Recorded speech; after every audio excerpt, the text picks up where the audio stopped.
Hello guys, so in this video I will tell you that how you can invite your friends to like your Facebook page. So first of all, make sure that you are in your Facebook page profile. You can do that by clicking on this profile image over here and see all profiles, and then you can actually switch between your Facebook page and your Facebook profile. So once you are in your Facebook page profile, then you just have to click on these three dots over here, and here you will see this option, invite friends. Then you have to click on this one. But for actually inviting your friends to like your Facebook page, you have to actually switch to your personal Facebook account. So we will click on switch.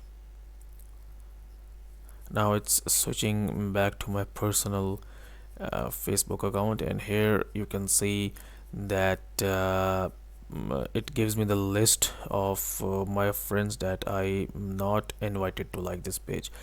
So you just actually click on these ones, like this one, this one, this one, and this one, and then you will click on this option here, send invitation, and it will actually send them the invitation to like your Facebook page. So that's how you invite your friends to like your Facebook page.